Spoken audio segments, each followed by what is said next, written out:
Wasn't the button? You want me to try it? I was gonna ask, is I gotta take care of that, or am I doing? I got it. Oh, there you go.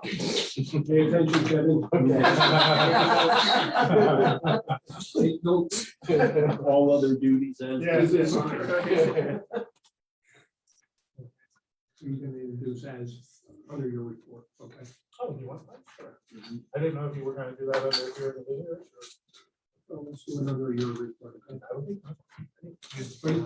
Now call the meeting of the Carbon County Board of Commissioners to order. Please rise for a moment of silence, prayer, and the pledge of allegiance.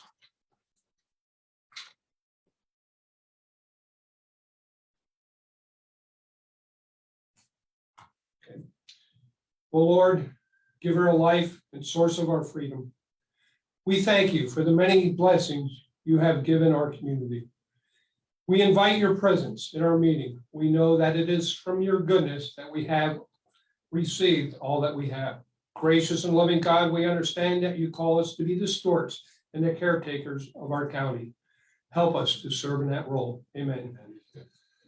I pledge allegiance to the flag of the United States of America and to the republic for which it stands, one nation, under God, indivisible, with liberty and justice for all.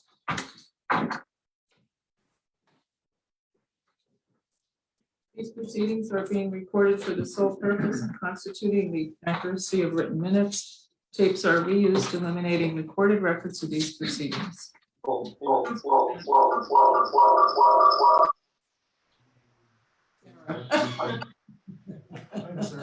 Yeah, she's on twice. Okay. All right. Okay. Okay, try it again. Approval of the minutes of the previous meeting held November 4th, 2021. Motion approved. Second. Mr. Lukasevich? Yes. Mr. Notstein? Yes. Under guests concerning county business, first I'd like to call on Mr. Evans from Troop 777 in Tamaqua. I'd like to introduce the gentleman with. Sarah, can you go ahead and mute your phone or whatever? I got it. Thank you. Good morning. My name is Edward Evans. I'm here with my two sons, Jacob and Andy, Andy Andrews. We're from Troop 777. So we're here doing a couple of requirements. We had to meet with a government elected official about constitutional rights and responsibilities of a US citizen. So we're doing that and we're attending the meeting beforehand, see how everything works. And we also wanted to take a minute to thank the county for allowing our troop to be able to use Camp Apple Tree. We haven't gotten there yet, but springtime planning a camp out to get there. Very nice facility and we're very happy to have use of it. So again, thank you. Welcome to our meeting, and I understand you young gentlemen are on the path to the Eagle Scout, so we wish you the best, and we look forward to reading about you in the newspaper in a couple of years. Okay, thank you for coming. We'll be recognized. Scout. Yes, Yeah. that is correct. We do have an Eagle Scout being recognized here at the end of the meeting.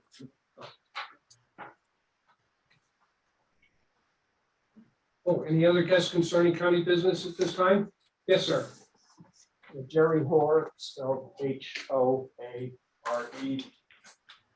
Jim Thorpe, and I was here at the last meeting 2 weeks ago. I found it very disturbing that one of the commissioners would launch a personal attack and rant on some individuals, and it just and I thought, I can't be the only person in this room that finds this objectionable or disturbing. I thought that maybe the president of the commissioners or even the solicitor would point out that that was out of order. A few of the things that I noticed was that the commissioner said that the commissioner that launched into this rant that poll workers should not exercise their freedom of speech right by going on social media and supporting political candidates and then working the polls, because voters would come in and see that individual working the polls and feel uneasy. So poll workers did not let their political views be known on their own time. It's kind of strange. And then having a picture of Sidney Burnett supporters and calling them evil. What's that about? And somebody in this room was evil, according to that commission. And the commissioner said that he was the vice chair of some cyber awareness group. How does that completely blows me away that individual would post a check on Facebook from the county funds. And then he asked to criticize or ask why Tommy showed up, referring to Tom Gerhardt, I guess. And he's allowed to show up. Anybody is. And as to, and lastly, Sidney Burnett, who I don't know. I don't know the woman. I saw her here once. She read a statement. And then all three of you commissioners adjusted the minutes to reflect that she was on vacation and not acting as in her capacity with their county job. What, did the county terminate her for one day? Anybody's allowed to come in here and make a statement, whether they're on vacation or not. That doesn't disparage her for having a county job and coming in here and addressing the commissioners on her vacation day. To me, that shows dedication, if anything. That's all. Thank you. Good, I think we should just clarify about the minutes correction. It was to ensure that an individual wasn't here doing private business on county time. That was the only correction. The individual stated that she was here on vacation time, so she wasn't here in an official capacity, Jerry. So it doesn't seem to be anything wrong with correcting the record to understand in what capacity the individual is speaking. We were alluding to the fact that maybe her speaking here on a vacation day was somehow different than her speaking here. If she was at work here in the county, she wouldn't be allowed to come in here during a county commissioners meeting. No, but the public needs to recognize when someone's speaking in an official or unofficial capacity. Okay, very good.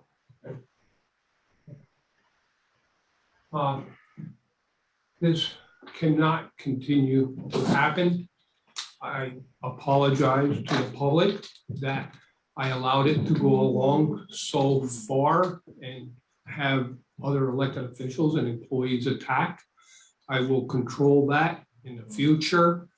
This is no place for that kind of attack on individuals. This meeting is for county business. We have an understanding. Okay. Any other guests concerning county business? Hearing none, we'll move on. Next item is a report of executive session. There were none. Proposed 2022 budgets. Motion to present the proposed 2022 operating funds budgets of estimated expenditures totaling $57,395,244 and make the budgets available for public inspection in the office of the County Commissioners, Carbon County Administration Building, Jim Thorpe, Pennsylvania, between the hours of 8:30 a.m. and 4:30 p.m. until December 16, 2021. Motion with discussion. Second. I don't know if anybody in the public has any comments before I get started. And this is something that, I mean, we've been working on the budget for, let's say, just a month. And last night or yesterday, we had another meeting where we're gonna have possibly a budget that's gonna escalate, and we all know about the children and youth. But I've always said that to have a tax increase, you have to have a reason. And sometimes I look at the budget, and after I was looking what happened yesterday and other things that are here, I'm not sure if this tax increase is actually viable. I mean, there's things in here where I see like the fund balance is gonna be escalated by $1 million. And this is nothing to do with our financial consultant. I think there's some that things that I just kept looking at, and I just look at even the ARP fund. And we never really sat down, and I want to do a presentation at the end for the last motion. But we've never ever sat down here and said anything about what we're doing with the ARP money. I think we have to start earmarking that to different departments that pretty soon we're gonna wind up. We got a gift here for $12.5 million, and we better use it right, or somebody's gonna pay in the end for it. And I said, when I look at this, and I have to apologize to you, Jeff. I mean, you did a great job on the budget and things, but I'm just not comfortable with doing a tax increase. And then we have even here, like the parking fund is increasing. And my thing is, like, I went over last night on things that I've been trying to push for years. I mean, since I've been here. I mean, in these buildings, you know, everybody's always, they want solar, that's gonna save money. Well, here's some of the stuff that's happening in our buildings. This building here needs work. There's air conditioning. When I go into my room, the girl here that's next to me, she closes the door because it's not working properly. You know, we're spending so much money a month on people coming in here to repair things. And I don't want to make a joke out of the courthouse, but them boilers over there, I think, came over on the Mayflower. I mean, these things have to be taken care of, and our budget, and I said, I have to apologize for not getting into it too much depth, but what are we spending on the everyday operational costs of this county? I mean, we're sitting on all this money, and I just go back to when the governor's office that came in here and they said to us, you know, all the people or all the municipalities in Pennsylvania got a gift. And if they don't use it properly, that's their own fault, and they should not come back and say we're out of money. And I said, like, I'll do a presentation, you know, later on another subject, but I'm just not. And I said, like, Jeff, you did a tremendous job. And I said, I think it's just things. And when we were presented that yesterday with some issues at the prison and other things that are out here, I'm thinking, like, we got to take a break and start using our money right around here. I mean, a tax increase should be done for a reason. And like I said, I just don't see the reason right now. I think we have to sit back and say, okay, are we going to do this? Are we going to, you know, how are we going to cut down our operating budget?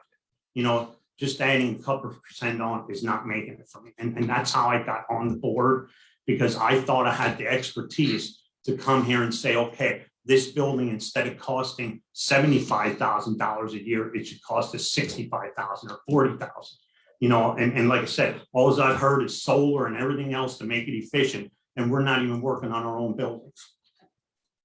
And that's all I have to say. Well, following up, bear in mind that, you know, where we are, regardless if this is adopted or not, eventually, the fact is, you know, in 2020, on January 6, 2020, we had an opportunity to relook at the 2020 budget. Rocky, you did not support the motion to start making corrective actions at that time. So I'd ask you to bear that in mind. I think you're right. Line by line scrutiny is necessary. Hats off to Jeff. He's done an excellent job. I'd also say 2 years in a row, across the board pay increases with no consideration to actually inflation rates. And we know that adds 300,000 plus a year when we simply do across the board versus allowing the normal 3% annual longevity increases to take place. Also, we had an opportunity, motion was made to renegotiate the hotel sales tax with Pocono Mountain Visitor Bureau, Carbon Chamber, right? No support for that either. Again, help offset the impact of tourism. There's a positive and a negative to that. That's all I have. I think what we have to look at, the whole picture. We all realize that we have a lot of issues with children and youth in particular. We know we have space needs. We know that we hired about, I think it was 6 people this year for that agency alone. We are looking at 9 additional employees because of the caseloads and because of the pressures and an agreement that we do have with the Department of Health. The prison has been killing us. This is a tentative budget adoption. It is subject to change. It will be on review here for the next 3 weeks. Our final adoption is December 16th. It is subject to change then and public comment. We have been made aware of a huge increase in some other costs since just yesterday after this was already posted, and the additional cost on moving forward with a program. So, there are a lot of things that enter into this. People don't really realize we are taking about $1 million, if I correct, out of our operating fund. Don't forget, we might have 11 million in there now. We take $1 million out to reduce the cost this year.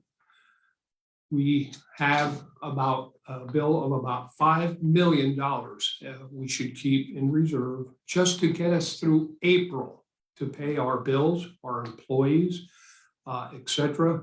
Our costs are operating until our taxes start coming in. If we go take $1 million, we're down to 10 million. We cannot keep taking money out of those funds. Keep doing that. We're going to be kicking the can down the road. And that's what happens. And a lot of times no one wants to raise taxes, but there's a time when you have to consider long term, what's going to happen if we don't. We're looking at a major paving project next year, which came in projected cost probably a few $100,000 above what we really expected. So of course, we're just going to have to back up, regroup, and decide which projects, which are urgent, we have to do now. So there's a lot of things that enter into a budget and long-term things, unforeseen things. We don't know what the additional costs or personnel costs will be at the prison. Regarding salaries, there's a cost to losing employees continuously to other counties for $1.50, $2 an hour more, plus sign-on bonuses. We take them, we train them, and they're gone. There is a cost to that. Right now, I think we are 3 people short again in children and youth. We are short a fiscal person in children and youth because, Dominic, this is for you, on the civil service hiring, etc. It's not parking or the elections, it is the civil service process. Takes 2 months, baby, till we can hire anyone because of the state regulation. So there's a lot of other variables in a budget that you really have to look out at long term. So that's all I have. And I understand that too, and going back to like the previous one where I wanted to be open. And I think there were other variables in there, of what was going on there. And I think the big thing was possibly giving money back. And I thought that there were other ways that we could give money back to the elderly. They could come in here and we could try to have different funds, and that was sort of turned down too. But if you go back and if we would have gave money back, right now we'd be in worse shape than we are now. You know what I mean? It would have been worse. And to the CPI that we're all going on, at that time, the CPI was like, I think 1 point now. Now it's almost up to 6. So we're griping over giving somebody a 3% raise, and actually we'd be giving them 8%. Like right now it's at 6%. And I tell you what, I think it opened my eyes up a little bit yesterday. We worked on a little bit with people's pay, $11.18 to hire a person here. That's like embarrassing, and I think we just have to put the brakes on and let's get a hold of this problem, because to me, and I understand with children and youth, and I don't think we can use children and youth as a crutch, because there's a lot of other departments that I think we have to look into. And I know they're all increased, and I said, I'm just not comfortable with it. And I said, like, I looked at this budget for 2 weeks. And after yesterday's meeting with the salaries and stuff, and our salaries that are coming in here. I mean, I could tell you what our salary study is. You know, we're going out and doing a salary study. Well, it's gonna happen. The ones that are at the top are gonna have the brakes put on, and the ones at the bottom are gonna get a raise. I could have told you that without spending $80,000. You know, and it's like, we gotta start doing our stuff here ourselves. We're starting to spend entirely too much money on things that we could do ourselves. Call for the vote. Mr. Honor? No, Mr. Lukasevich? With understanding that this is simply to propose the draft budget, yes. Mr. Notstein? Yes. Capital projects, motion to present for public inspection the proposed 2022 capital projects funds budgets of estimated expenditures totaling $10,100,000 and make budgets available as stipulated above. Move to present. second, Mr. Arner? yes, Mr. Lukasevich? Yes. Mr. Notstein? Yes. Special funds, motion to present for public inspection the proposed 2022 special funds budgets of estimated expenditures totaling $19,337,602 and make the budgets available as stipulated above. motion approved, Second. Mr. Arner? yes. Mr. Lukasevich? Yes. Mr. Notstein? Yes. At this time, I'm going to call on our fiscal consultant, Jeff White, if he has any kind of questions or comments, or if the news media has any questions because he has to leave for another meeting. I mean, you guys kind of covered a lot of it. So, your health insurance costs this year are going up significantly. One of the items also. Last year you had a reduction because actually in 2020, a lot of people didn't go to the doctors. What was going on in 2021, that ticked back up. So, you know, there's just items that are in there. Rather than that 14% increase equates to almost $1 million in your budget. Your pension contribution is down a little bit for next year, about 170,000, which is a good thing. You have $10.1 million of budgeted capital projects. That's for the Emergency Operations Center, Training Center, finishing off Susquehanna, and then some other capital project items that are in there. Right now, the way that the budget is structured with the $500,000 increase, you're still utilizing the beginning fund balance for almost $900,000 to cover your budget. So your expenditures exceed your revenues by $900,000, and that will be covered by the beginning fund balance. Way the budget is written right now, the only raises that are in there are union contracted raises. There's nothing in there for non-union. There's some union contracts that aren't settled yet. Those raises, there's no increases or anything for that. That money has all been placed in contingency so that when those items are done and the salary board meets in January, those items can then be changed into those budgets. One of the biggest changes, and you guys mentioned, is children youth. You'll see about a $472,000 amount that we see as an increase in the expected match to children youth next year. And then in the subsequent fiscal year, I expect that number to even go higher. So those are some of the big items. I'm free to answer any questions on it. Dominic, anything? I don't. Amy? Yes. Just looking at figures from last year to this year, last year's was a 62.6 million versus an 86.8 million this year. I know 12.5 is regards to the ARP funds, but where is it 12.1? What other kind of things are in there that? We also have, so you have the ARP money in there, the American Rescue Plan money. We also have ERAP, Emergency Rental Assistance Program money in there, which the county has received. We're about 5.7. Yeah, we're Because we over 5. received the Yeah. ERAP 2, which was about 1.3. So those amounts are in there. So yeah, that was one of the things I worry about because you always ask that question. Compare last year to this year's. There's no apples to apples comparison. It's apples to oranges this year because of COVID. Last year we had the CARES money coming in for 6. And now with the American Rescue Plan money, throwing all the budgets out of whack across everywhere. You can't do an apples to apples, and that's one of the biggest problems we had in trying to figure the budget out this year. Thank you. Yep. Oh, and one last question. What does 1 mil for the county equal like for money wise? For the county runs about 1.6 million, between 1.6 and 1.7 million for a middle tax. Okay, thank So you. this increases, about 850 to the county. Thank you so much. Okay. I appreciate you allowing me to go first. I know you have another meeting shortly. Okay, let's move on. Okay, the next item is the budget transfers. Second. Mr. Arner? Yeah. Mr. Lukasevich? Yes. Mr. Notstein? Yes. Supplemental appropriations. Second. Mr. Arner? Yeah. Mr. Lukasevich? Yes. Mr. Notstein? Yes. Expenditures.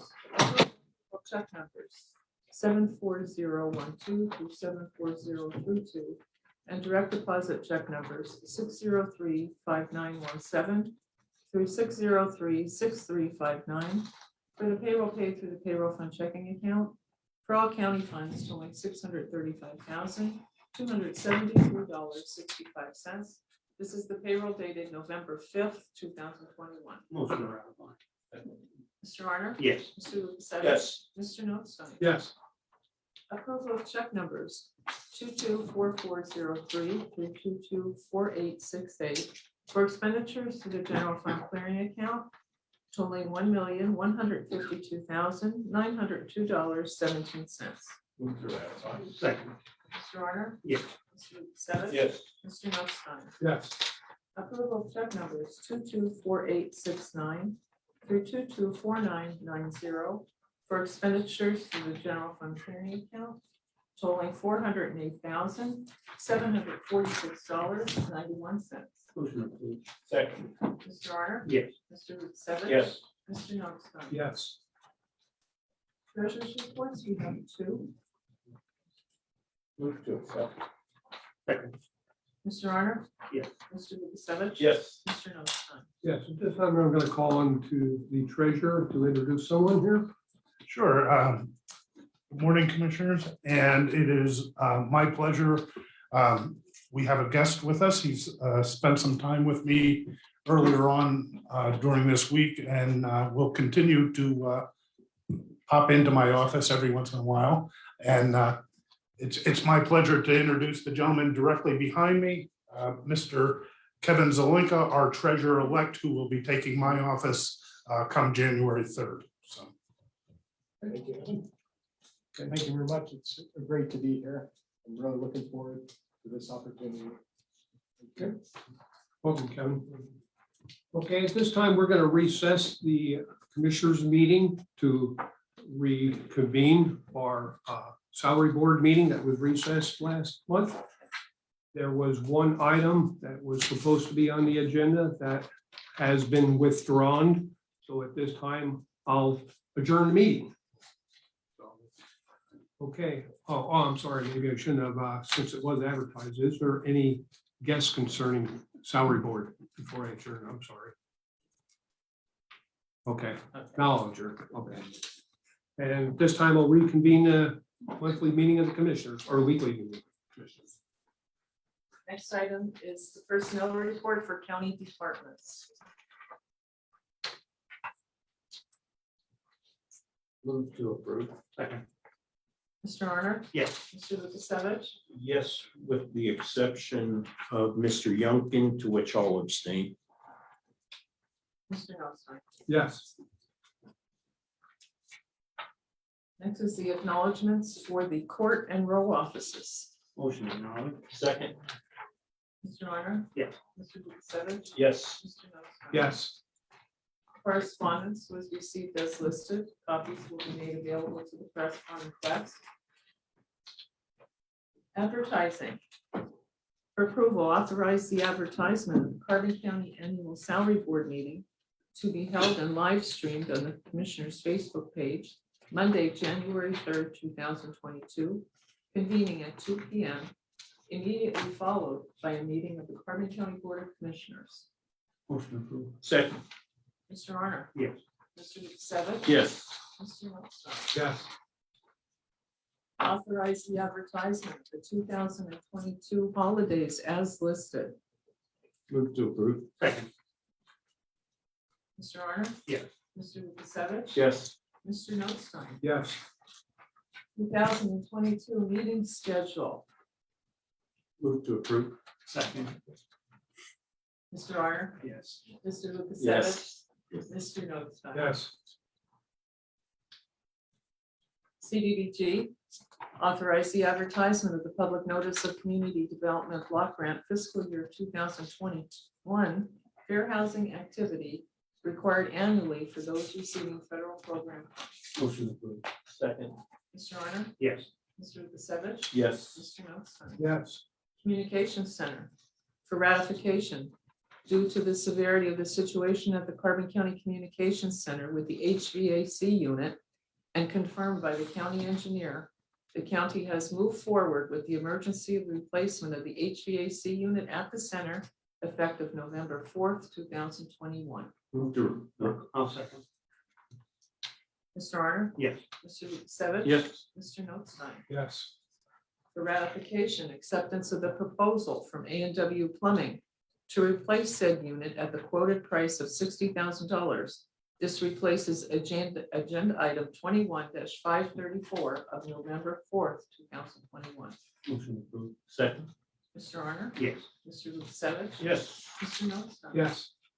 The coroner for approval and execution an agreement between the county and Forensic Pathology Associates of Allentown, Pennsylvania to provide services for the coroner's office for the term of January 1, 2022 through December 31st, 2022 at the rates as listed. Motion approved. Second. Mr. Honor? Yes. Mr. Lukasevich? Yes. Mr. Notstein? Yes. Quincy Technology, agreement with the Quincy Technology Solutions Incorporated of New Haven, Connecticut for unlimited licensed software and maintenance for the coroner's office for the period of January 1, 2022 through December 31st, 2022. The cost is $2,756 for hosting, $3,497 for licensing, totaling $6,253. This represents an increase of $1,315 and is funded through the Vital Statistics Fund. Motion approved. Execute. Second. Mr. Honor? Yes. Mr. Lukasevich? Yes. Mr. Notstein? Yes. Emergency Management for approval and execution, the 2022 Training Membership Program contract with Bucks County Community College, selecting the Bronze Membership Program at a cost of $1,200, which is funded by the 2021-2022 Hazardous Materials Response Fund grant through the HAZMAT program. Move to approve and execute. Second. Mr. Honor? Yes. Mr. Lukasevich? Yes. Mr. Notstein? Yes. Human Services for acceptance, the fiscal year 2021-2022 State Food Purchase Program's first quarter expense and data report as submitted by Shepherd House Incorporated to the Department of Agriculture. Motion accept. Second. Mr. Honor? Yes. Mr. Lukasevich? Yes. Mr. Notstein? Yes. Planning and Development for approval and execution, the reimbursement agreement with Family Promise of Carbon County through the fiscal year 2020 CDBG CV funds in the amount of $20,047.10 to benefit non-entitlement and entitlement municipalities as listed. Motion approved and execute. Second on discussion. So, Family Promise has done great things in Carbon County and beyond, serving families. But it's been now over 2 years since the county committed itself to refocusing CDBG funds of $50,000. Then that was followed in March of 20 by another $30,000 LSA grant, followed by another 4,000 or 5,000 in COVID block grant. And my concern is, I was reading the Times News, and this was done by Justin Carlucci, an article, Carbon County needs basic housing. And an official of Family Promise states, we definitely need a women's shelter. We have no single women's shelter in Carbon County. And I understand COVID has impacted progress. They do have Family Promise as a family plan. That the solution summary, or excuse me, the problem, there are no providers in the county for single women experiencing homelessness. And in their solution, the purchase of the Nesquehoning facility, which the county has contributed to via CDBG program, supporting an LSA grant, and also the COVID block grant, will allow Family Promise to meet both needs. One of those needs being single women experience homelessness. And I'm just raising this as an issue that, again, I'm really not seeing the progress I think of all of us expected from Family Promise in this area. And if we are going to be fiscally responsible, we have to take a hard look at all resources that we provide and ensure that those who we contribute to are meeting their obligations, if nothing else, for regular in-progress reviews, so that we can ensure that the public recognizes that we're not just giving funds without due observation and ensuring that programs are moving forward to meet the intent. That's all I have. Mr. Notstein? Yeah. Go ahead. Yes. Okay, so No. everyone, And I don't know, wasn't there something like with that one shelter, weren't they moving forward to having that, whatever? You need to vote. I need to call. Oh, okay, go ahead. Go ahead. Mr. Arner, Yes. Mr. Lukasevich. Yes. Mr. Notstein. Yes. Okay. Next item is the service agreement.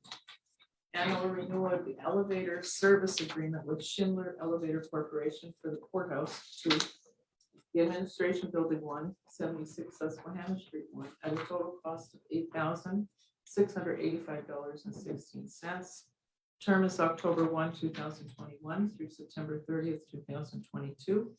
Elevator 1 in the courthouse is covered until February 1 of 2021. I believe we need to make an amendment to Yeah. that. What is 22? Mhm. But Mhm. in And it will be February, taken out of service. was your February is the date?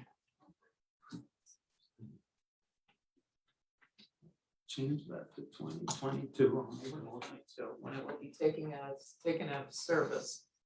The invoice was decreased by $1,404.08 to reflect the removal of elevator number 1. Move to approve and execute with the modified date. Mr. Arner, Yes. Mr. Lukasevich. Yes. Mr. Notstein. Yes. Solicitor's report. Agency on Aging, an agreement with Redco for approval and execution, letter of agreement linkages with Redco Group Behavioral Health Services in Stroudsburg to continue to provide psychiatric outpatient services effective until December 2023. Move to approve and execute. Second. Mr. Arner, Yes. Mr. Lukasevich. Yes. Mr. Notstein. Yes. Children and Youth for approval and execution, an extension to the consulting agreement with Kelly Noble of Bethlehem to provide fiscal services to Children and Youth Services Department effective November 1, 2021 through February 28, 2022. All of the terms of the agreement remain in full force and effect. Move to approve and execute. Second. Mr. Arner, Yes. Mr. Lukasevich. Yes. Mr. Notstein. Yes. Domestic Relations 4D for approval, a request received from Court Administrator for approval to terminate the agreement between the County of Carbon, Attorney Eileen Deal of Center Valley, Pennsylvania, and Carbon County Court of Common Pleas Domestic Relations Office for providing legal services as hearing officers required under the 4D Cooperative Agreement effective December 2021. Motion approved. Second. Mr. Arner. Yes. Mr. Lukasevich. Yes. Mr. Notstein. Yes. Second agreement, termination for approval, a request received from court administrator for approval to terminate the agreement between the county court of common pleas domestic relations office and attorney Eileen Deal for providing professional legal services as domestic relations hearing officer and custody divorce master effective December 2021. Motion approved. Second. Mr. Arnold, Yes. Mr. Lukasevich? Yes. Mr. Notstein? Yes. Little Russ Farms for approval as recommended by the Parks and Recreation Commission to approve renewal of agricultural operations agreement between the county and Little Russ Farms. The permitted renewal shall be 3 years, commencing January 6, 2022, ending January 7, 2025. Move to approve. Second. Mr. Arnold, Yes. Mr. Lukasevich? Yes. Mr. Notstein? Yes. Parks and Recreation for approval and execution, a banner request submitted for the Carbon County Chamber and Economic Development for a tree lighting ceremony on December 3rd, 2021. Banner request is November 22nd through December 6th, 2021. Move to approve and execute. Second. Mr. Arnold, Yes. Mr. Lukasevich? Yes. Mr. Notstein? Yes. Next is a resolution for ratification and adoption, a resolution honoring Aiden Sean McCarty, member of Boy Scout Troop 209 Palmerton, on attaining the rank of Eagle Scout. Move to ratify and adopt. Second. Mr. Arnold, Yes. Mr. Lukasevich? Yes. Mr. Notstein? Yes. St. Luke's Iron Street Lehighton property for acceptance, a letter of intent from St. Luke's University Health Network dated November 16, 2021 for the purchase of real estate situate 525 Iron Street in Lehighton. Motion approved with discussion. The modified say acknowledge versus acceptance. Right, it's really correspondence. You know, I would make the argument it's simply correspondence. It's fine to acknowledge it. It's Yeah, not- I don't know if They there's. received. Yeah, 'cause- received the notice of intent that- Yeah, because they're gonna, yeah, we're gonna have to proceed somehow. Yeah. I mean, with the Yeah, you contract. could modify your motion to accept that or acknowledging the letter of intent from St. Luke's. Is that all right? I'll be all right. I still want to have discussion. Still. Right, yeah. Nick, I don't know if, is Nick on there? Wait, we're not done. Oh, Wait. No, it's still- it's still- Still discussion. Yeah. All right. okay, Nick, are you listening yet? Wait, You wanna? do we need the roll call before you go into your spiel? Are we gonna? I don't Roll call know. vote. No, we're gonna do the discussion. but we Yeah. have a motion. This part of the Second. discussion. Yeah, He was okay with amending the motion. yeah, I'm okay with amending. We need a second. Second. Okay, he's Chris Yeah, second, just. or either he I made it made and the I motion, second. someone seconded it. So now it's discussion, we're calling. Okay, so we're gonna call for the vote to amend it, Yes. correct? Okay, so you made the motion to amend. Correct. You seconded it. Yes, The first one is done and over. yes, Mr. Arnold, yes. Mr. Lukasevich? Yes. Mr. Notstein? Yes. Okay, I just put a little PowerPoint presentation together. I mean, I like to compare, one with the other, well, and I said, I think it goes back to what I was talking about, the budget. I think we have to look at what we're getting into. And if you look there, like on the left, the Iron Street, building, the sale price is $510,000. And the renovation to that, I mean, and that's just a number that I'm thinking that out of the American Rescue Plan, that we should allocate that $1,490,000 there if any kind of repairs would have to be done. On the 410 Center Avenue, the sale was $435 and renovations, and there were alternates made to the renovations. It was really reduced a little bit, but you can see what the total is. And at the 410 Center Avenue, the building was probably gonna be, for the children, use 50% of the building. So I'm looking at it, that it would have cost that 4.7 million. And that would have went sort of towards the, the cost of the children and youth. I mean, they're using half of the building, so they're half of the cost is to them. Versus the $2 million for the St. Luke's building in Lehighton. And if you could go to the next slide. And I talked to the children and youth director, and it goes back to that, we have to get appropriate space on the agreement that we signed with Nero on with the children and youth. And with the intake, there's intake cases that could go out of the county right now, because if you take ongoing cases, they're in the courts. The intakes will be referred over. So somewhere in February, if this deal would go through, we could move 16 employees there. And you need one manager, a manager that I think can go up to 4 supervisors, and it could be 4 caseworkers per supervisor. So right now I have it figured into 16. They could probably go more if they needed to. And then the remaining staff, the ongoing staff will remain at 76 until we start going through our hiring process. And our hiring process, I think Wayne had stated on it, it's tough. So it's not going to happen tomorrow. This is probably something that's going to take like a year to get into. And I'm thinking like projected by June of 2023 that the department would be entirely down there. The next slide, please. And this is what we could occupy right now. I think, as you can see, the neurology department is 2,128 square feet, and you can look at it. It's in pretty decent shape. It's something that we could probably move into. The adult daycare down below here is 3,543 square feet, which is a big open space that we could probably get somewhere around 16 to 20 caseworkers in there. The next slide, please.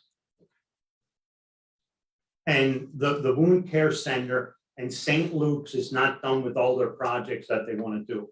And what they would like to do is stay in the building for possibly up to 2 years until their plans come through wherever they're going to move the wound care. But they would like to have the approximately between 18 and 24 months that they would like to have an agreement, and they would pay us to rent that property at $23,850 a year for the rental space there. And I think for our projects that we're doing in the courthouse, I think it's going to line up with that, because when we do the courthouse, and even if we would want to do something here, I talked to the architect or our Boyle yesterday, and it's like if we could tie projects together, it's going to save us money. And the next slide, please. And the front section of the building, as you can see, it's not very nice.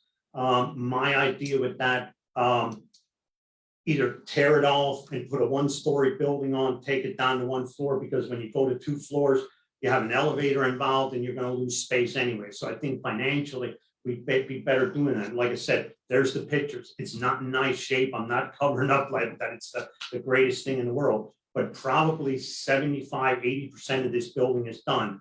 And the next slide, please. And the building, it has a sprinkler system throughout. It was built in the 1930s. It was renovated approximately 1984, and it was upgraded. I mean, the hospitals had it, and they don't like get things go, because I actually had the bills like they would have replaced the door for $1,800. I mean, I think in their budget, they always had like $10,000 to keep everything updated that was safe.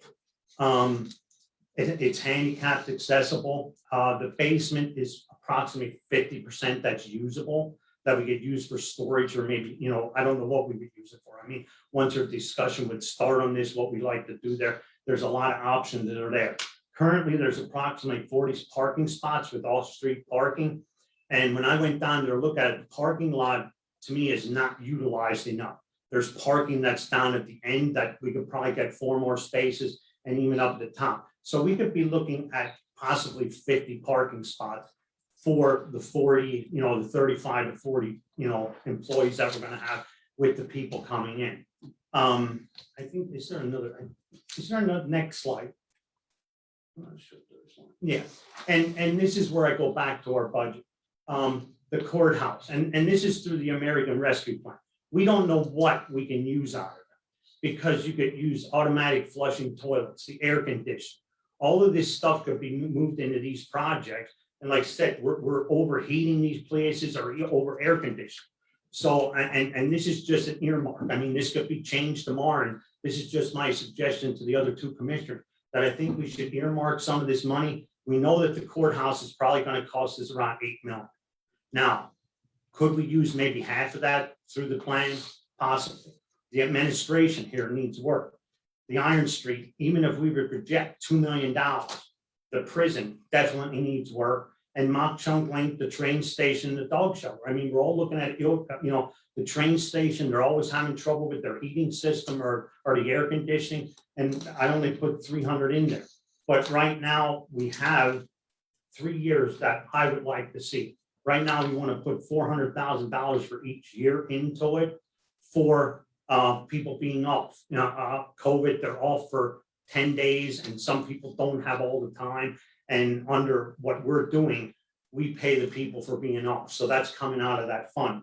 And like I said, even in the budget, there's couple little things in there. And we were looking into the ARP plan since from March till 2026, we can use money that we're spending on these buildings through this fund. Now, there's some things in there that we did, the air conditioning in 44 after that, the heating. There's different things that possibly maybe out of this whole thing, like the budget we were spending that we have an additional, 500,000 or whatever we're gonna spend. Some of this money could have been taken out of that to overcompensate that. And that's where I said, I'm coming back to the budget. I think we have to start earmarking our money here and making a future for us. I mean, we can't go and take $12.5 million and use it all up in one day. I mean, or even in 1 year. I mean, we have to be a little strategic and try to get it until 2026 that it's to our advantage and the taxpayers. And that's all I have to say about that. Thank you. Well, let's go ahead. Let's continue the conversation. Rocky, good presentation. Obviously, there's some good aspects to that building. We recognize the obsolescence of about 1,900 square feet. We talked about that previously, and that would definitely have to be considered for removal or significant renovation. Just, Rocky gave 9 million. Well, at the same time, we do know we had a private developer who would do that same space for just over $6 million. So 9 million is what Boyle threw out there. The fact is, do a lease to own, we could do it for $6.3 million, right? And I throw that out because if we look at moving ahead here, we should look at other options versus simply buying it outright ourselves, maybe going back to that private developer to see if he might help us out. And it really comes down to prevailing wage and what it costs the county to build it versus doing a lease to own through a reputable and well-recognized private developer. I don't know, though, that when Boyle did the assessment for children and youth services, they came up with the need of 12,646 square feet. This building is only 9,600 square feet, 9,400 square feet once you take away the unusable space. So it really doesn't meet the future growth needs of children and youth services without an addition built on. Keep in mind, 410 Center Avenue, which could be done at $6.3 million, was going to house 83 county employees. Or again, that was the concept we threw up there, not simply one office. It was going to be 4 offices. But nonetheless, this is a building we need to look at. I do also know that we did reach out to a private developer about looking at potential property for actual new construction versus renovation. And that's going to have to be considered also. And I think we need to give that gentleman, as we work through this process, time to come back to us to see if that might not still be a potential option. And like I said, there's other options. I mean, Yeah. I'm open to anything. I mean, this is just, I wanted everybody to see it. But even going back to that private contractor, I think it would have cost us rent $180,000 a year to rent that building up there. I think they wanted 16 to 18,000 Well, it would a month. have been $35,000 a month, but in 15 years, you would have owned it at $6.3 million. Yeah, 35,000 times 12 times 15, there it is, boom, $6.3 million. And keep in mind, the one behind has Yeah. probably close to 4,000 square feet where they could keep their files. Yeah, Which that up there that they incorporated in that 12,000 square feet was for their filing downstairs. Yeah. You know, so I don't know, I mean, I think compared apples to apples, and I said, I think this is a great opportunity for us to get people out of Jim Thorpe and try to straighten our buildings out here. I mean, Chilean Youth gets out of the 76 building, there's so many options that we can use to move people around here, you know? And like I said, a new building might be good, but I think what our whole entire problem was started with, the suggestion is, if we have $70 million, we could build a brand new courthouse, and we right, yeah. don't have that. So we have to try and look in here, and I said, we have to use this money that we got to our advantage, you know, and I said, I'm just, like, I look at these and these numbers to me work out. Now, it might not work out to everybody else, but this is my presentation, and I haven't really gotten anybody, I mean, some of these workers, they want to get out of here, thank you, they're having space. And like that building at Lehighton, we could move in there yesterday, you know, with them, with 15 people. So that, I mean, that's all I have to say, but. My turn. Go ahead. We, we have some extremely difficult decisions here, and they haven't even talked about, with all due respect, they haven't even talked about the shortage of office space for our sheriff's department, our aging department, and other departments. So there's a lot more that goes into this. I agree, and I think I was the one that brought it up. I'd like to see a new building. Here's our problem. New building, we could build it to what we need, but the problem is, this is the county seat. The courthouse has to stay here. The elected officials have to stay here. So where do we go in Jim Thorpe Borough and find sufficient land to put up office building with sufficient floor space for certain offices, as well as the row office is, and have parking, number one, parking out of downtown Jim Thorpe here. When we talk about the row offices, a primary example where you have to move the same, some offices with them, the Recorder of Deeds. Okay, they should be co-located with tax claim, tax assessment, and GIS. Offices such as that have to be co-located. Treasurer's office and commissioners should all, and purchasing and several other departments should all be included in that plan.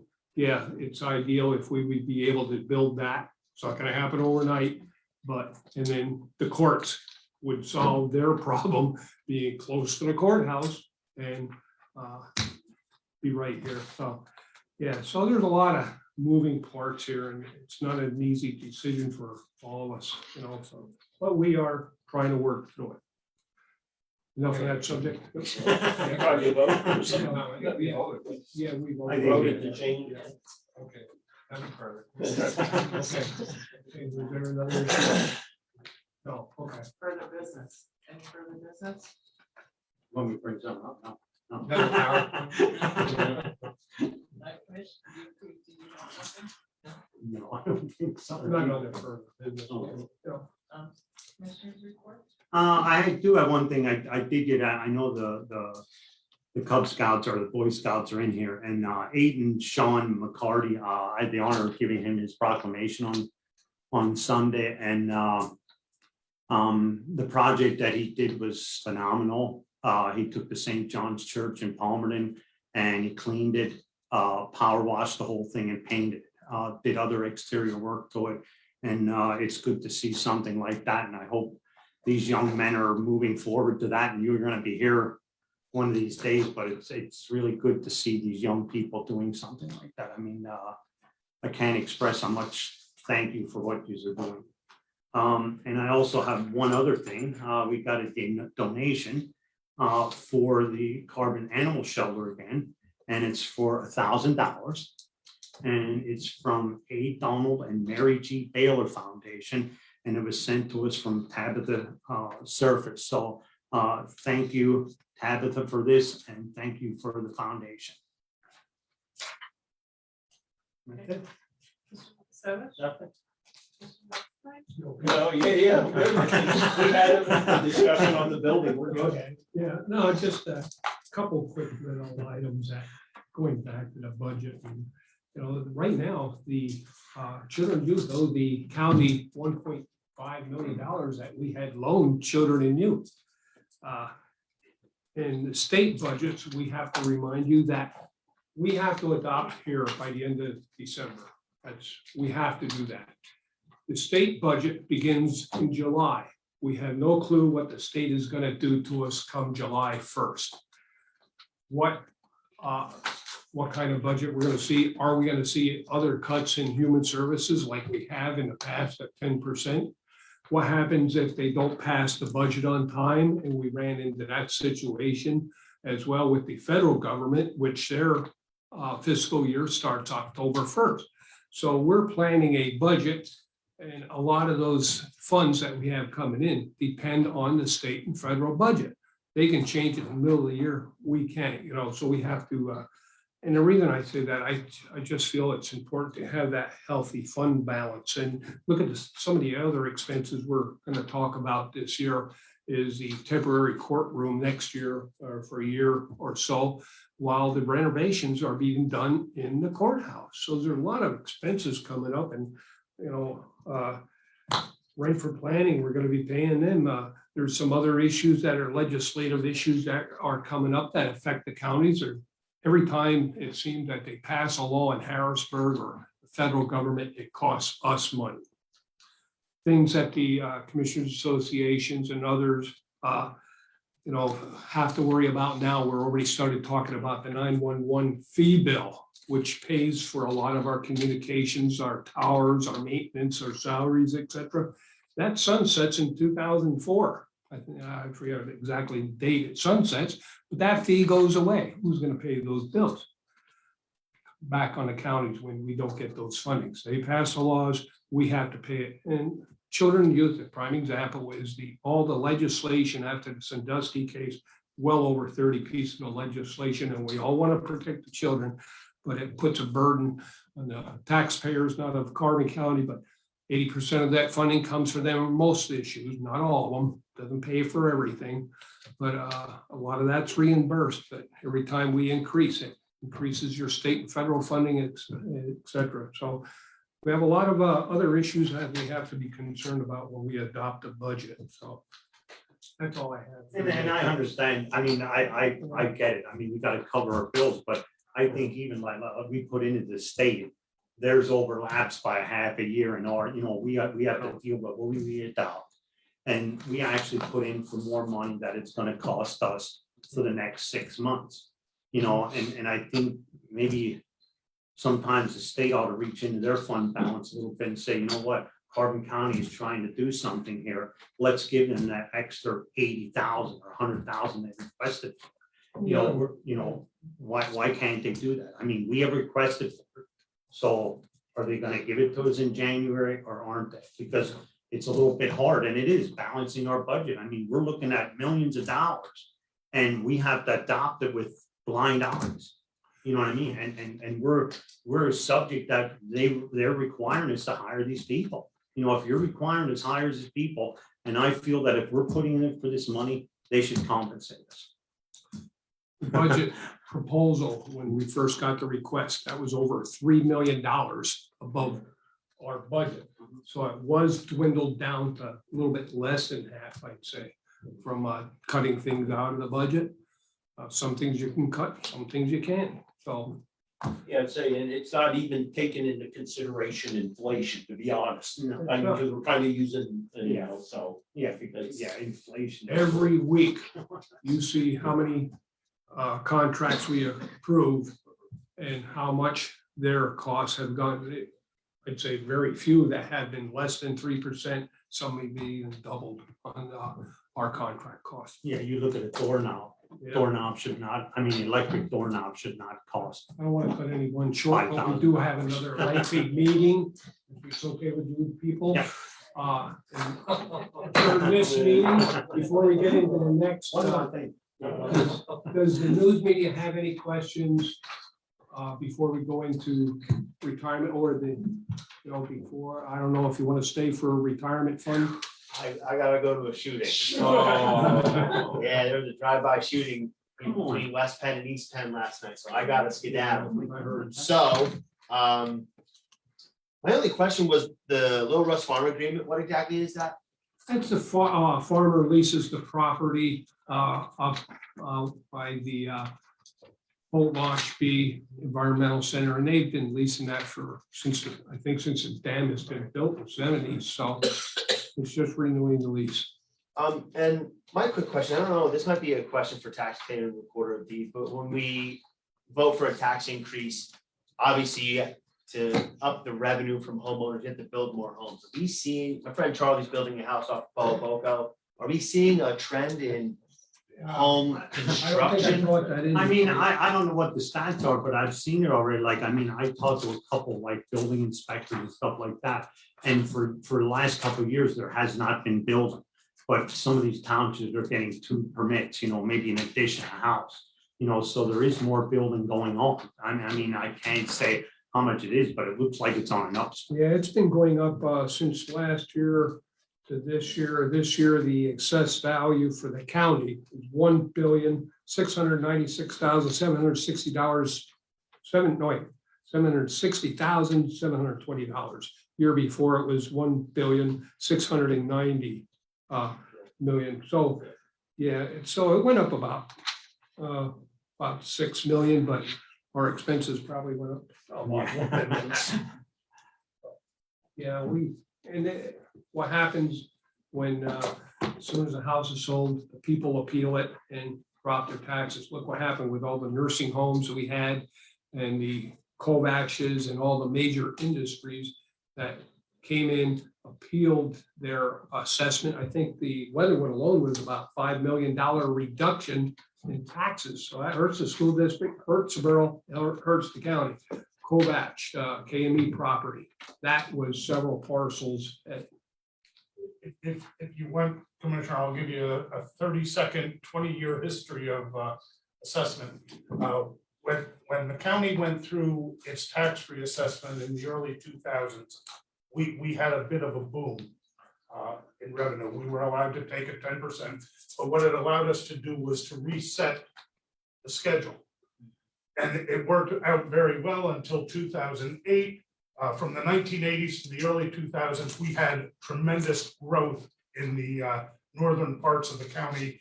There were a lot of building permits being issued. New buildings mean higher assessment, which is what generates our taxes.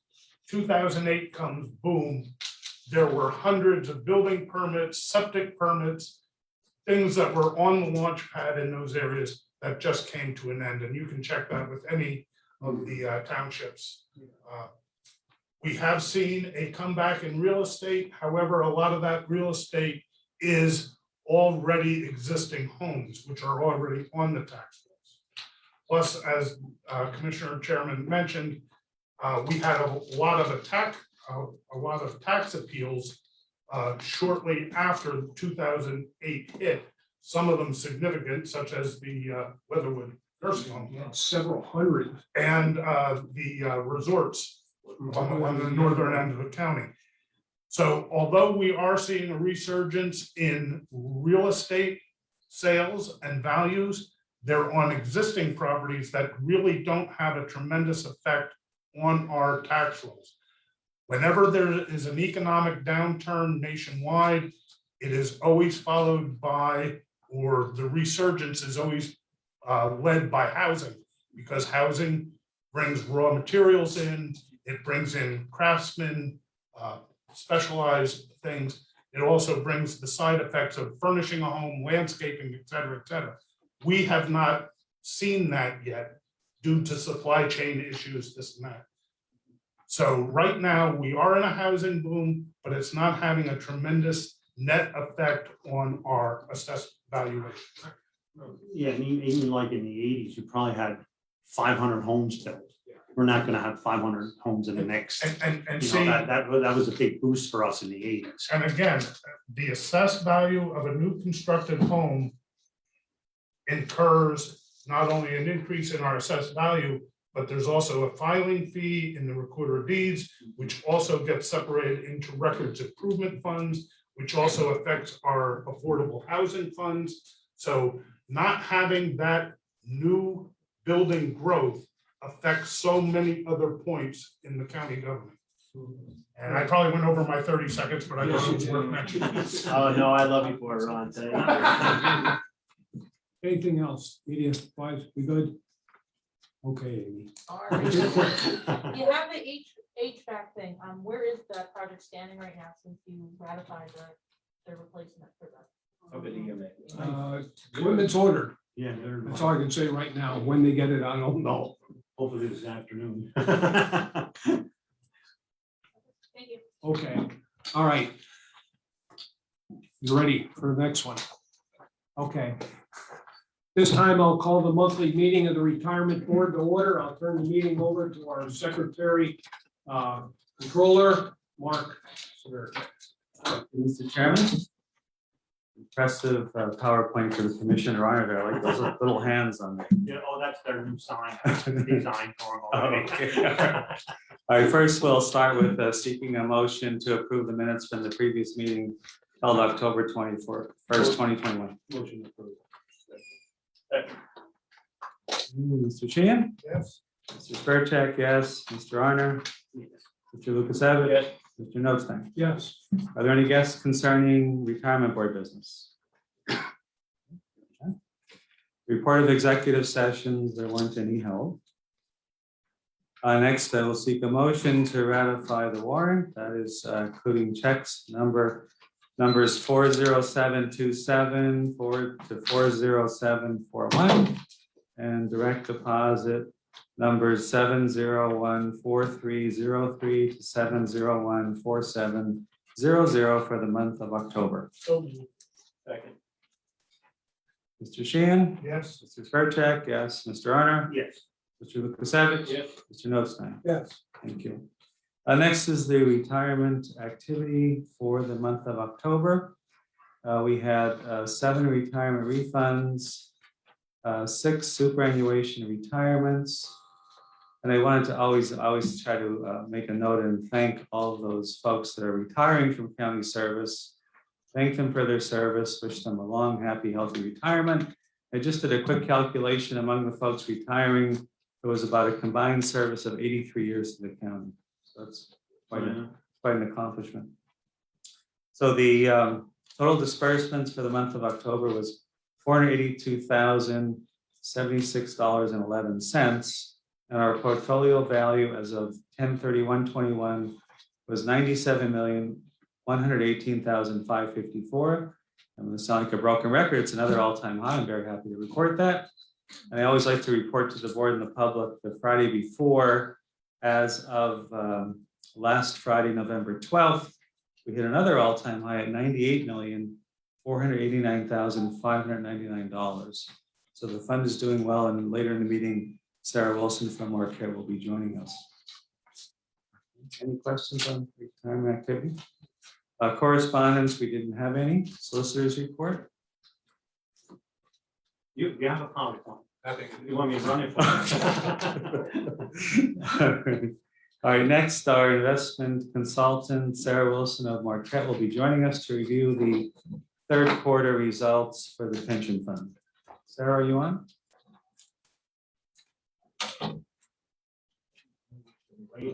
I'm here. Sarah, that line, you're getting an awful lot of feedback. We can't hear anything on that line. We have you on the screen as twice. That's probably why you're getting feedback. How's that? Is that good? Yeah, no, yeah, can you get off one or the other? Are you on the computer on the other line? Is she on her phone and the computer? That's usually the problem, I think. There you go. Yeah, try that. Still on mute there. But you're down to one screen. How is that? Is that good? A lot better. All right. Okay, good morning. what I want to do is, I think you have your books in front of you. Is that correct? Yes. Okay. I will try and make this as fast as possible. I know that you've been sitting there for a long time in that meeting. I just want to turn quickly to Exhibit 1 and go look at Marquette Update. I just want to update that we hired Carrie Casper as a client analyst, and she will be working with me on our team. And also Christine O'Brien has joined us in the Westchester office manager. And we've just hired 2 new performance analysts that will start in January at the Westchester office. So we're actually growing. And you can see assets under advisement in Marquette's 338 billion right now. We're still at the 99% client retention rate. And we've been adding, last year we were at 101 employees, and this right now at the end of third quarter, we're at 125. Let's turn to the next exhibit, next tab. We're going to talk a little bit about what has been going on with the U.S. economy. We believe that the worst is over with the Delta variant, appears to be behind us through some concern still lingers for the northern states. We look at what's been happening with real GDP growth. 2021 growth forecasts revised downward from 7% to 5.9 as a result of the Delta variant, creeping back up. We did have some shutdown. It's gone up and then it's gone back down. And we see that it's going to really kind of remain at that level. Lower deliveries on this supply chain is actually going to really have an effect, we believe, in the next 12 to 18 months on the economy. We also look at a tighter labor markets coming, home price appreciation, recent commodity prices gains will likely keep inflation elevated as the economy heads into 2022. We expect it possibly to go down a little bit, but drivers such as commodity prices, used car pullbacks, rising energy costs has emerged as a primary inflation concern. And one of the reasons on used car is we know that you can't go out right now. It's very hard. New car inventory has been very low. We saw September unemployment drops to 4.8, but could move higher as workers return to the workforce. We look to improve participation rate, but it's going to likely lead to a higher unemployment figure going forward. And one of the things I think that everybody has felt is you can't hire employees. We've really seen the small businesses struggle in there. And then we go to page 10 and the short-term interest rates. We know the Fed in November had their meeting and said that they were going to pull back on supporting the economy, and they're going to buybacks are going to get a little bit smaller. And then we look at the below and we look at where the actual short-term interest rate is. Look at that gold, and then you look at where the future markets are protecting, saying that it's going to go up, and then the Fed in September said it's going to go up a little bit. Now we're hearing that they believe that the Fed rate is going to hike. We thought just at the beginning of this year, we thought it might be at the end of 2022 and then 23. Now the Fed's starting to say that we will possibly see 2 rate hikes in 2022. If we turn the page, we look outside the US, the global economy on page 11. And one of the things we'll talk about is how that affected performance. We know international had a particularly hard time. We know inflation's also coming in well above expectations outside the US, particularly in Europe. In most cases, rising inflation reflects supply chain issues and the higher commodity prices. And we look at global equities in the third quarter were slightly red. However, mask a bit of interquarter volatility. Look at page 12. You can see the asset class. You can see U.S. equities for the 1 year did 31.9, but they were negative for the quarter. International was negative. Emerging market equities were negative. So we saw a little pullback. As Mark said, the portfolio went up in October. We'll talk a little bit about that. And then look at commodities. Commodities for 1 year have done 42.3%. And then we look for the quarter, they've done 6.5%. And fixed income returns were muted during the third quarter, and we will look at that when we look at returns of your managers. If you want to turn the page, we look at the U.S. equity market. September saw the 7-month winning streak for the S&P come to an end as U.S. equities turned negative and slow-moving negotiations on fiscal spending, rising rates, inflation fears, and concerns over an earnings growth peak. Large cap stocks outperform their smaller peers during the third quarter. And we see that a lot, especially when there's either volatility or you see a negative quarter.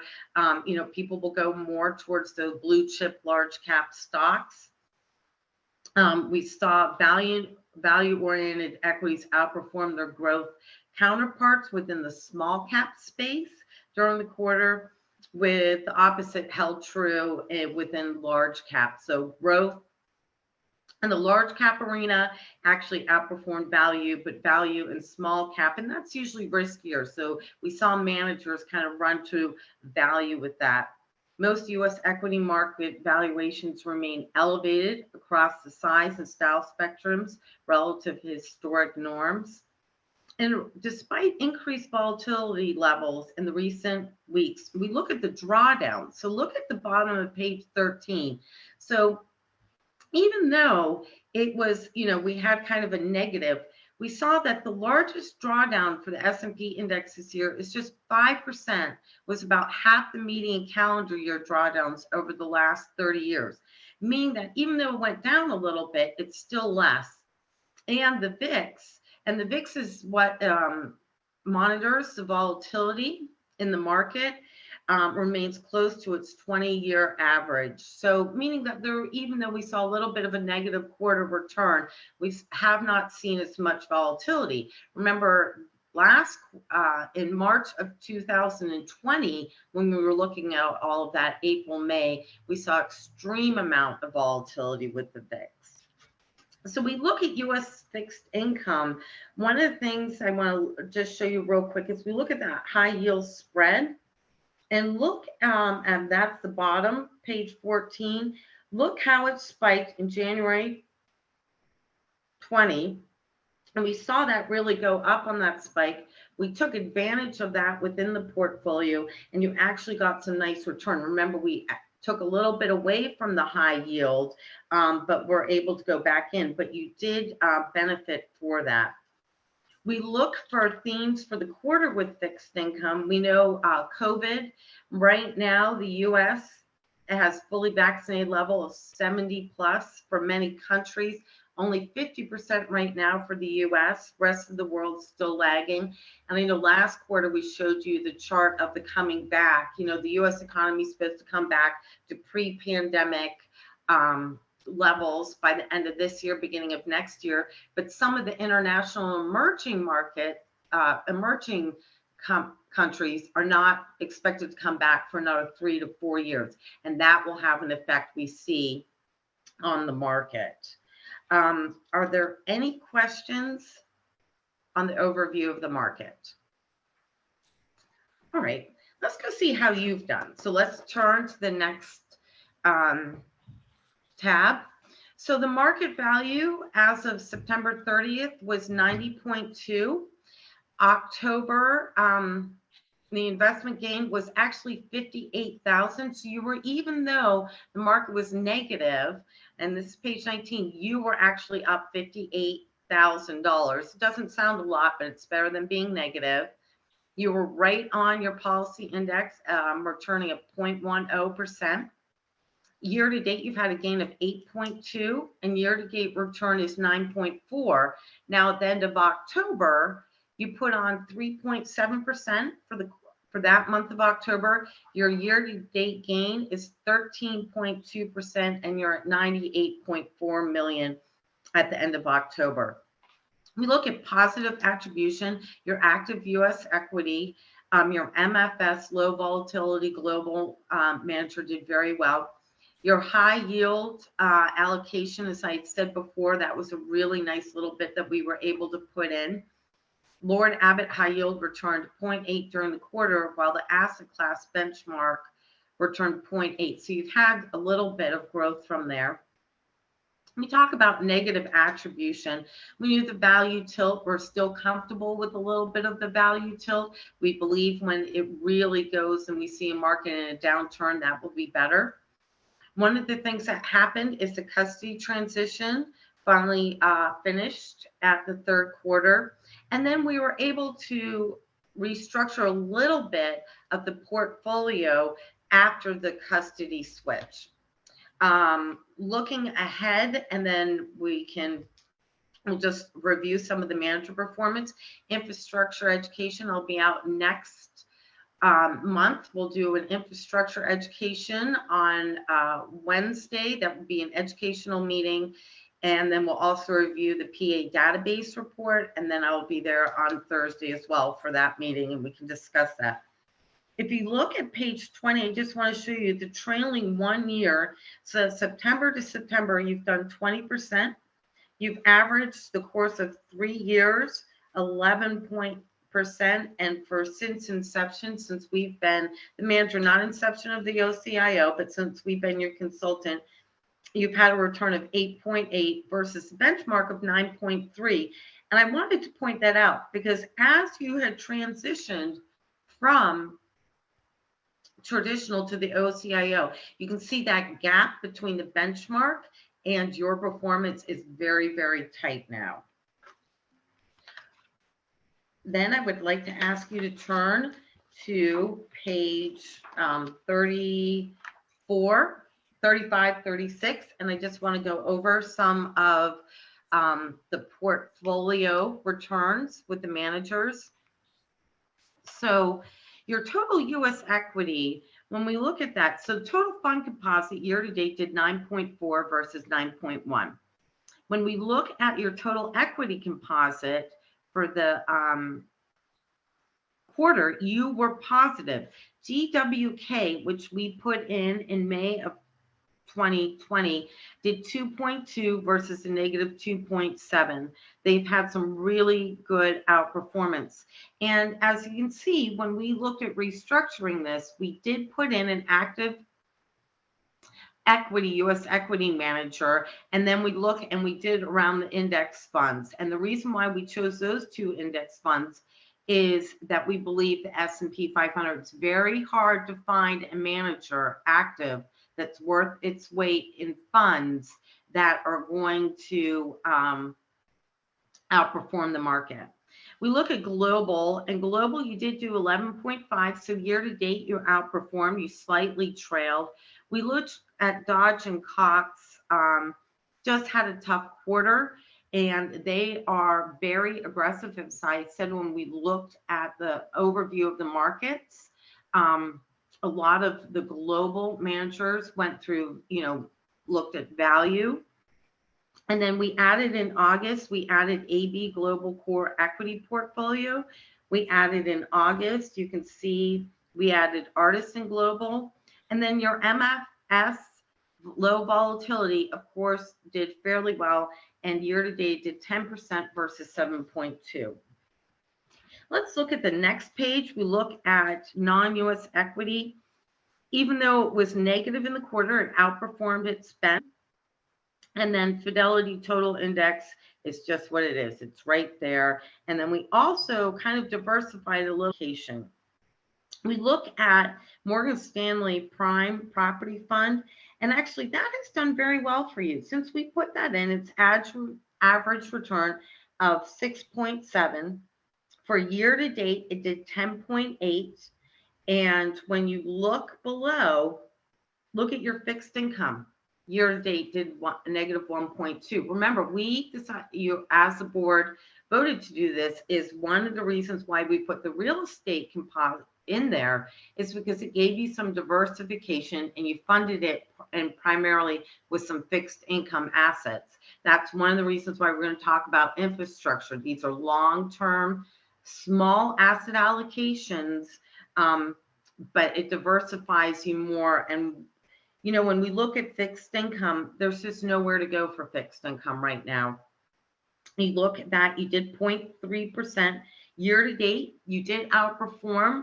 You were minus 1.2 versus a negative 1.6. CS McKee has done a nice job. They're right there on the market for you.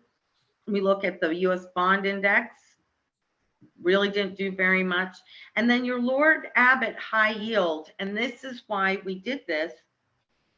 Year to date did 5.9 versus 4.7.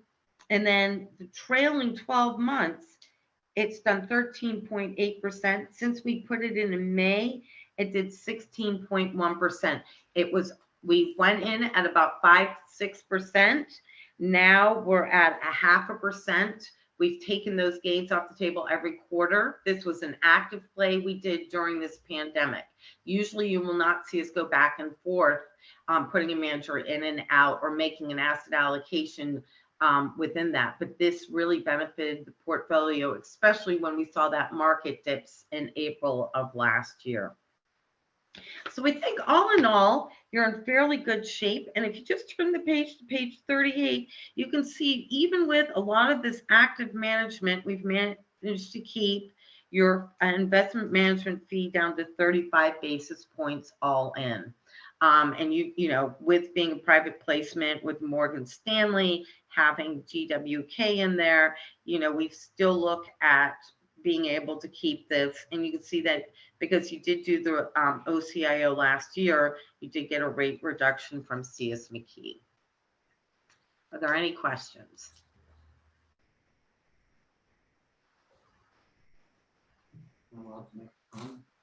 No, I just want to say, I want to commend them for what they're doing for us. And I think one of our biggest things is when we did change over this OSI, that I mean, the way the market is going up and down, I mean, by the time they would have came to us for an answer, we could have lost $1 million. You know, and I have to commend Sarah and their staff and the rest of them for Which doing is what they exactly did. why we went with that. Yeah, because exactly. 30 days makes a big difference. Yeah, and in the markets. that was a scary thing for me. I'm thinking like they come to us and it's like, okay, we give them an answer 2 weeks later after the crash happened. It's too late. One key takeaway for me, Sarah, I think is obviously we need to stay within the parameters of our investment policy statement. But the key of diversification, I know you hit on this, is not just being diversified, it's how you're doing the diversification. I think what your firm is doing is a great job in that you're diversifying to get us the proper mix of different type of asset classes to really help to boost return. It's obviously working. And you know, I think, and that is, you know, to commend the board as well. You did kind of lift, you know, educate, you were willing to do that. You made some great decisions by doing some of this diversification. We added some things in your investment policy. We're going to keep diversifying. There's a couple other things we can do, and that is the ever-changing market. You know, one of the things that we constantly do at Marquette, every week, we're looking at different ways, different managers to be able to keep you as funded as possible, to keep your ADC payment low, and to look at this, it's long-term. You know, this fund is going to be here a lot longer than all of us sitting in this room are going to be here. So, you know, that's one of the reasons why I want to come in and talk to you about infrastructure, because I think that's a nice diversification for you down the road. Any additional questions for Sarah from the board? Thank you. Thank you again, Sarah. I'm looking forward to seeing you in person next month. Well, that's good. And I also just want to say I wish everybody a very happy Thanksgiving. And again, I always enjoy working with all of you. So thank you for putting your trust in Marquette. Thank you, and same to you and your family. Okay, thank you, sir. All right. No further business? Well, we're just going to go through the new business, anything under new business, under old business, and then further business, just to follow the format. Hearing none, meeting adjourned. Great, thank you all. Okay. Now for the next meeting. After lunch. out of the end of the year cleanup stuff. Yeah.